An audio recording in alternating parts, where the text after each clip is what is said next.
Yeah. Oh, that's good. That's good. So, join us today on behalf of Thornwood High School and some of our special guests with Scjr Educational Initiative is one of the most versatile actresses of our generation. She is a Hollywood actress, musician, philanthropist, producer, and Former runway model.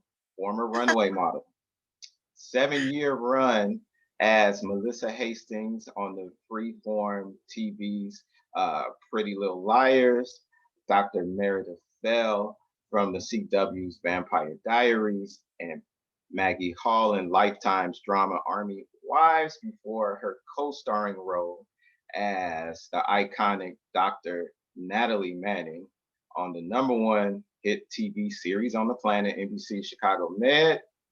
Everybody's homework assignment is to tune in every Wednesday, 7 p.m. Chicago time on the good old Peacock Channel 5. Let's give a huge South Side of Chicago welcome to the real life version of Wonder Woman, Torrey Devitto. Hi, everyone. I can't see anyone but myself and you, but I know there's other people here, so hi. Hi. Oh, hi. Hi. Hello. Hey, how you doing? Hold on one moment. And we also have a special guest from William W. Carter School of Excellence. I see Professor Franklin in the house with her arts scholar students over at William W. Carter. And then we also have our wonderful friends from Jesse White Learning Academy out in Hazel Crest, Illinois, assistant principal. The hardworking A.P. Peters is in the house. How you doing over there at Jesse White, home of the Wildcats? And special correspondent today from HBCU's Howard University, Mariah Webster is in the house as well, and she'll be asking you some critically acclaimed questions this afternoon. So before I start with the Q&A, prior to Chicago Med, had you ever been to Chicago? Yeah, so when I was 15 years old, I got sent out by a modeling agency here, and I spent a summer in Chicago by myself, which felt really crazy at 15. I was actually living downtown in what now is a Restoration Hardware on Dearborn. It used to be a arts women's club where they would like house women in the arts or something. And so I lived in that building, which was cool. So that was my first experience in Chicago. Oh, that's great. That's great. Great. And man, so what has been some of your coping mechanisms just enduring the COVID-19 pandemic and over the last 12 to 13 months for you personally, and some of the health protocols and health guidance when filming on the set for Chicago Med?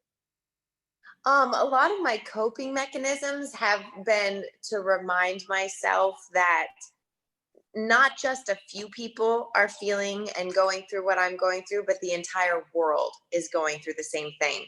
Like that to me, I've found that I've been more sluggish in this last year than ever before. And anytime I feel like I can't get myself out of the house or off the couch and I just feel a little down and I can't exercise and I'm just like, oh, getting all in my head, I remind myself like everybody's feeling this way right now. So it gives me sense of kind of camaraderie that I don't think globally we've had in my lifetime. So that's been a little bit something just to kind of like soothe myself. And then our protocols on set, I mean, they've been really amazing. When we're filming scenes, when we wear our masks during rehearsal and we wear our masks all day long, and then we take off our masks to film the scene, but we can only have them off for 10 minutes at a time. So that's been a little bit of something to get used to, because we can't just keep rolling and keep going. If the 10 minutes is up, even if the scene is going well, we have to stop for a second, put our masks on, reset, and then do it again. So they've done a lot. We get tested every single day before going into work, which has been kind of cool to know, but also a little stressful because you don't want to be the one that shows up to shut down production that day or that week. So it's been pretty intense, but just grateful to be working for sure. Absolutely, absolutely. And the one thing we like about Chicago Med, Chicago Fire, and Chicago PD, it's like it's not really. I mean, it is essentially three separate shows, but everyone galvanizes around each other. Like all of Yeah, the actors, actresses, producers, directors. It's like a family affair. Is it not? I mean, that's from what I've observed, and everyone has each other's back. absolutely. It's definitely like a family affair. And that's a cool thing that I think Dick Wolf, who created these shows, did, was he really created like a world. You know what I mean? Like they do that a lot in movies, like Marvel has it and DC has it, but that hadn't really been done yet on TV. And he totally created this entire Chicago universe, which I really love. And I think it's cool that you get to see the other characters going in and out of each other's shows. And it just keeps that, like you said, that family vibe. hmm Then I'm gonna ask this last question before I go to Q&A. Those from Jesse White Learning Academy. I know Assistant Principal Peters is a huge fan of Chicago Med. So any of the students from Jesse White, William W. Carter School of Excellence, any of the students or anyone wants to ask a question live, please put it in the chat or raise your hand, and then I'll pass the microphone to you accordingly. Before, so will there be wedding bells? Do we foresee wedding bells in the future for Dr. Manning and Dr. Marcel? Inquiring Oh, minds want to know. that's a good question. I thought they were going to ask, are we going to see wedding bells for her and Dr. Halstead one day again? Because I know a lot of people are holding a candle to see them back together. Yeah, I don't know. I don't know which way it's going to go. I mean, I always love Halstead and Manning together personally, but I do enjoy what's happening between her and Dr. Marcel, and I think he's something different for her. And I think so much had happened between her and Will that they needed to just break away and reset. You know what I mean? It was just yeah. too much. So so I don't know. Maybe you never know. Okay. We'll see. We'll keep our fingers crossed. Miss Webster, are you ready with your questions?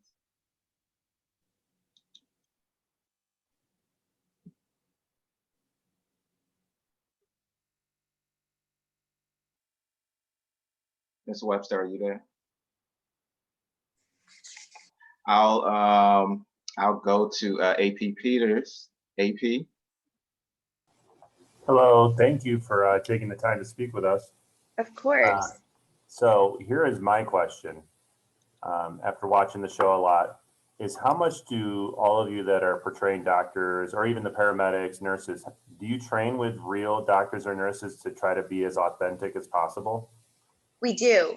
So when we first started the show, before we even filmed the first episode, we went to Cook County Hospital and we trained actually where a lot of the med students train, like under, I can't remember what part of the hospital it's in, but we got to do everything, learning sutures. We worked on, those mechanical dummies and, did all the shocking and learned CPR and learned all the checks that you would do. And we have real doctors on set every day with us. We have one medical advisor with us every single day, the same woman, Bobbin, every day. But then if there's like a specialty, if my character is doing a birthing scene or if there's a neurology thing going on, then we will have a doctor that does that specialty on set with us every day.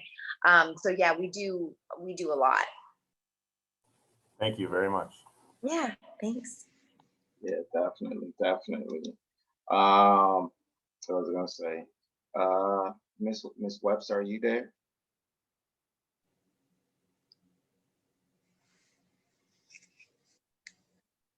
I'll jump in with the next question. How many ladies did you audition against for the role of Dr. Natalie Manning?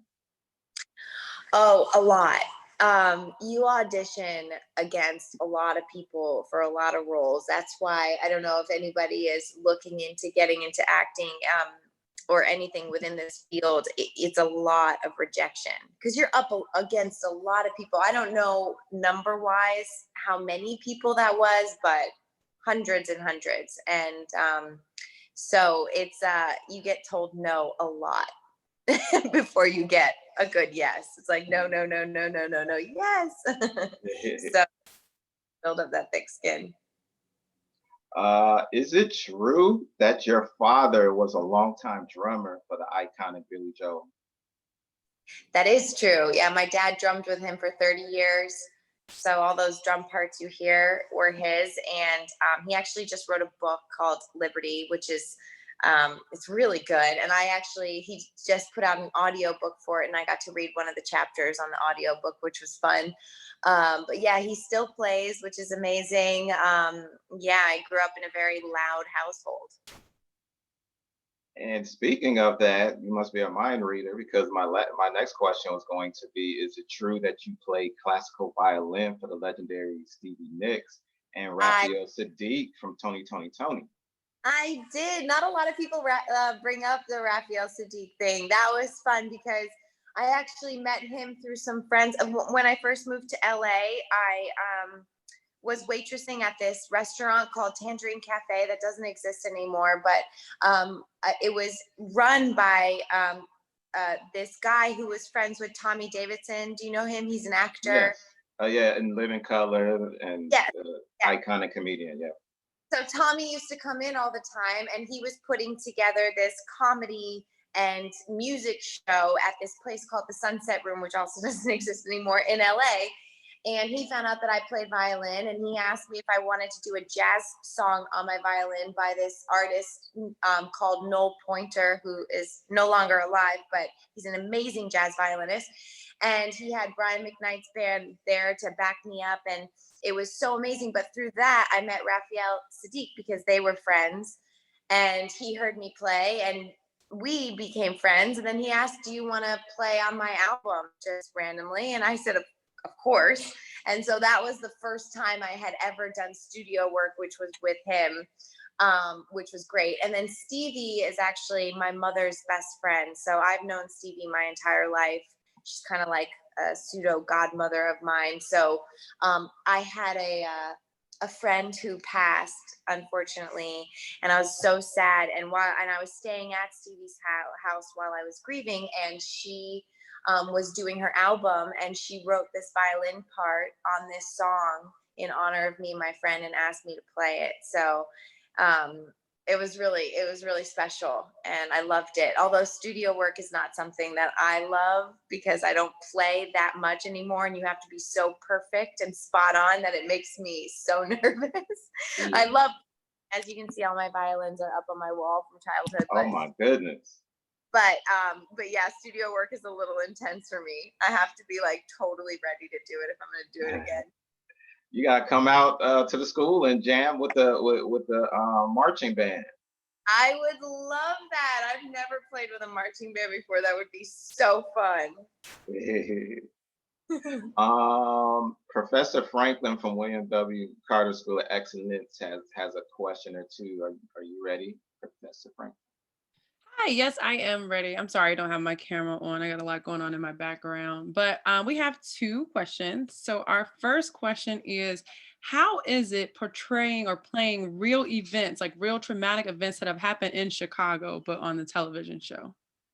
It's intense because, you know, a lot of times when you're filming storylines or in a movie or a show, you get wrapped up in that because you're creating a story. But when you know that these stories that are so emotional and so intense that pull at your heartstrings are real and really happening and have happened, it makes it that much harder, but also makes the material a lot easier to get into because it's so real, you know?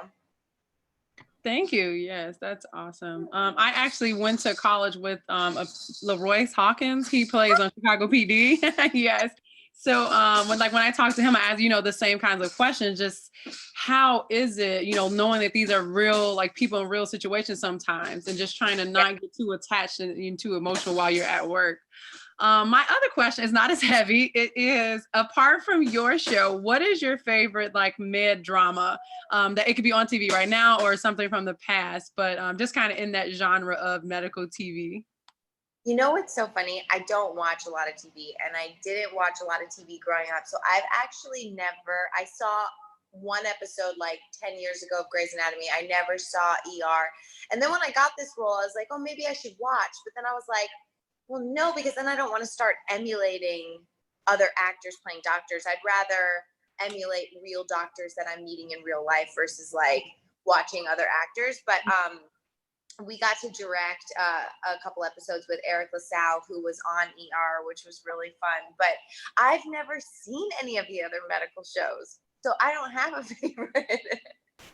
Oh, wow. Thank you. ER is my favorite, so I'll give you a vote for that one. He says I got to check it out, and I will. I'll get there eventually. There's just so much to watch.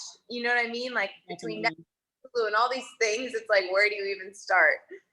Thank you so much. Thank you. AP Peters had another question. Yeah. Sure. So, with a popular show like you all have, you get a lot of guest stars. Who's been your like favorite actor to come through and do a spot on one episode or a couple episodes? Well, currently or recently, I love Margaret Colin, who plays my mom, is amazing. I mean, she's been in a lot of movies. She was in Independence Day. So I was very excited for her to come through. And also, I got really lucky because the woman who played my mother-in-law in early seasons was Annie Potts, who was in the original movie. So I was like, oh my God, I feel like Natalie's gotten so lucky with the mother and mother-in-law she's had. But my favorite guest star to come through was actually one of my best friends. His name is Ian Harding. He was on Pretty Little Liars. He played Ezra on Pretty Little Liars for the whole 7 years. And we met doing the pilot of Pretty Little Liars. And I just kept putting his name into my producers, and they ended up casting him. Thought it was going to be a fun guest star. And then he turned into my boyfriend, who turned into being Psycho. So it was like a really fun arc for him. Loved having him out here in Chicago, so it was a lot of fun. Thank you. Yeah. How should Connor right quick? Connor, do you have your question? Yes. What's your question? So how does it feel to act? How does it feel to act? It's a lot of different things, right? Like when you're acting, and when my favorite thing to do is like really heavy emotional scenes, because to me it's cathartic. It feels almost like therapy in a way. And doing a scene and having it go really well, you go home at the end of the night just feeling so artistically satisfied, like you did good work and it feels so good.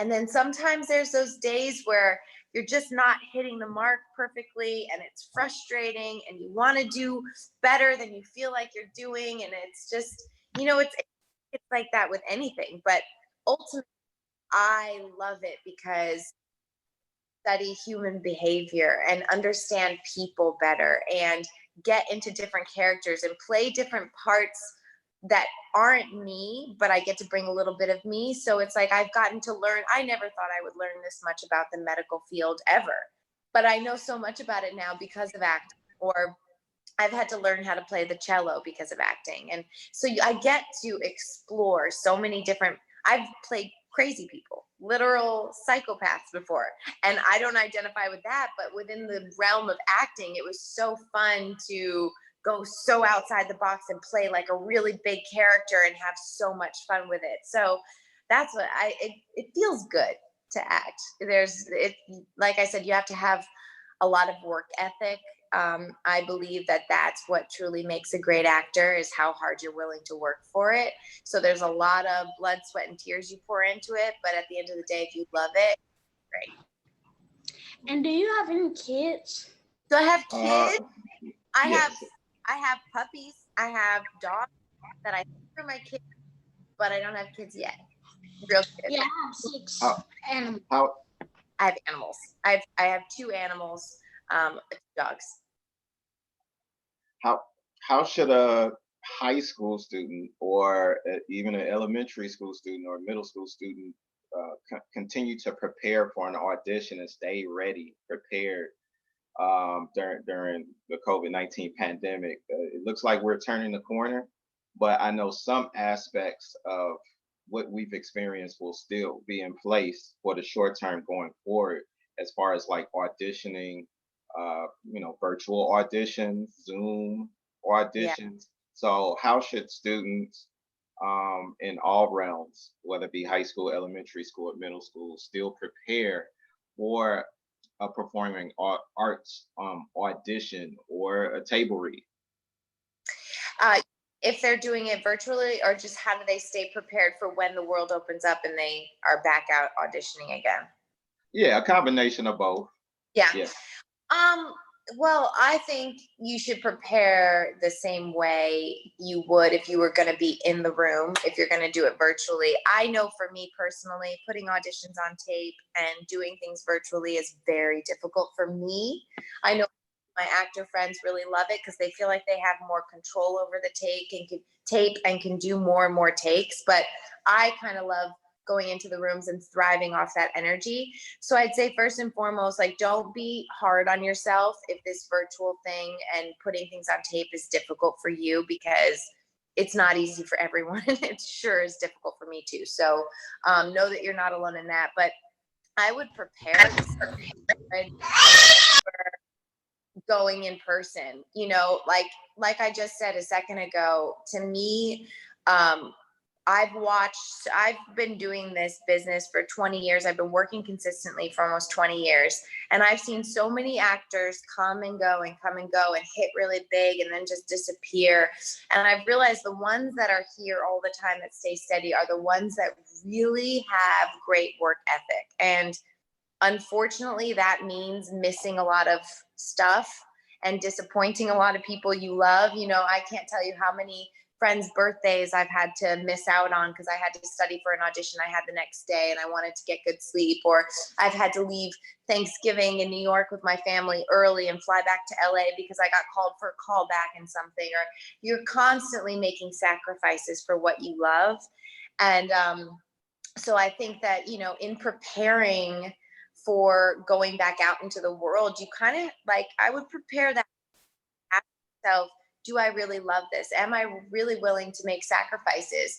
And I think, read a lot of plays, read good books. One of my favorite books is this book called The Intent to Live by Larry Moss. Larry Moss is an amazing Yeah. actor. I loved that book. His way of teaching really resonates with me. And he talks about reading plays all the time. Like, as an actor, you should constantly be reading plays. And I think watching good stuff is just as bad as watching, it's just as important as watching bad stuff sometimes, because you kind of learn what not to do, right? So I think also go through the list, like watch international films, watch all different kinds of films. You know what I mean? Like, really get yourself into that, like into reading good stuff and watching good stuff. And I'm not one to sit there and play with emotion at home. I know that my acting coach, his name is Michael Wilson, he wrote this book called Emotion on Demand, and it's all about learning these exercises to be able to pull up emotion on demand whenever you need to, because that's really important, right? Like, working on that, knowing, like, I know when I go into a scene, if I have to be emotional, I have about 5 scenarios that I know if I pull up in my head are going to make me emotional. Oh wow. Oh, that's amazing. Yeah, absolutely amazing.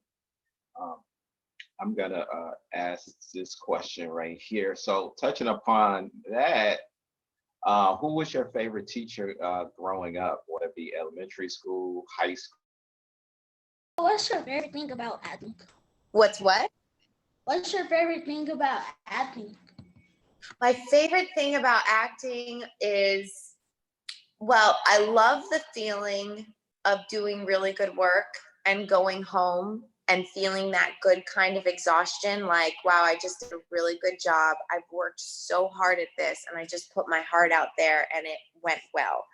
And then also my other favorite things are, because of acting, I have traveled so much. I've seen so many things. I've gotten to meet so many amazing people. So I've experienced so many different cultures because of acting and learned so many things. So I definitely think those are my favorite things about it. Jamie, did you ask your question? No, not yet. I just raised my hand. Okay, Go so ahead, Jamie. my question for you was like, how do you balance your work and your personal? Because I know like working too much can be pretty stressful for like uh your mental, your mental health and stuff like that. So like, how do you balance that? That's a really good question. And I think it's something that I learn more and more every day. I wouldn't say I have it down pat yet. And when I was younger and starting out, I definitely didn't have it down pat because I put my all out there and definitely overworked myself in my early 20s for sure. But now I've kind of found that balance where, you know, if I do have a day off, rather than looking for something to do and to be productive, if I've been very busy, it's like, no, I'm going to sit down. I'm going to read a book. I'm going to watch a show. Back in 2019, I'd say I'm going to take myself out to a really nice dinner or go to a movie or something like that. Allowing that time of self-care is so important because, especially when you're doing work within the arts, you're really extending so much of your soul and your heart. And if you're not recharging that, you're going to collapse, right? Like meditation has been really important for me to do that kind of stuff and not exhaust myself. Yeah. Amen.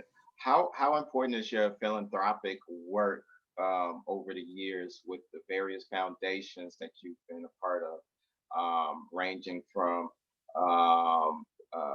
increasing the awareness, the global awareness of hospice care, HIV/AIDS initiatives, and as Jamie alluded to, mental health and wellness organizations over the years?